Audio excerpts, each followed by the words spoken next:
Все версии о возникновении названия сибирского города Тюмень утверждают о его татарском происхождении. По одной версии название произошло от татарского слова «тюмен» или «тумен», что означало административно-территориальный центр, который в случае войны должен был выставить 10 тысяч воинов.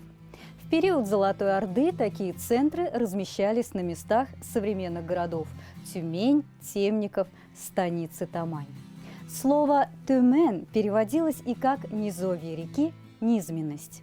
В XIII веке татарами был заложен город Чингитура, который в XIV веке стал столицей Тюменского улуса Золотой Орды.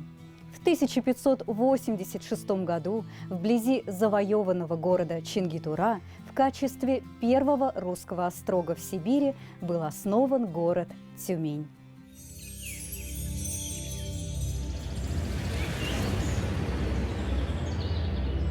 Согласно одной из версий, Карское море получило свое название от татарского «Кар-Дингезе», что значит «снежное море». В русских источниках XVII века Карское море упоминается под именем Нарземского моря, а на карте английского географа Эдварда Уэллса названо Тартарским.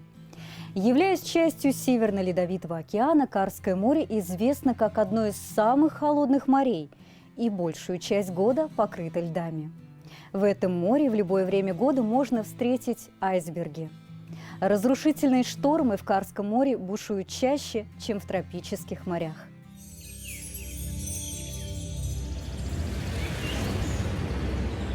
Город Ахтубинск считается совсем молодым. Он был образован в 1959 году путем слияния села Владимировка, поселков Петропавловка и Ахтуба. А назвали новый город Ахтубинском. Это наименование на татарском языке звучит как «Ак-Тубе», что буквально переводится как «белая крыша». Именно наименование Ак-Тубе было одним из названий Золотой Орды, которую также называли Белой Ордой.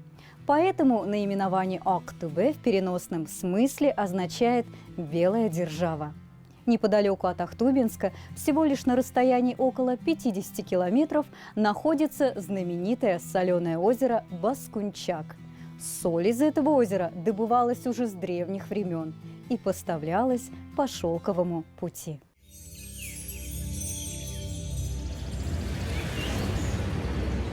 В каждом уголке нашей Родины, да и по всему миру, можно найти следы наших предков. Важно лишь увидеть, услышать и познать. Ассаляму алейкум!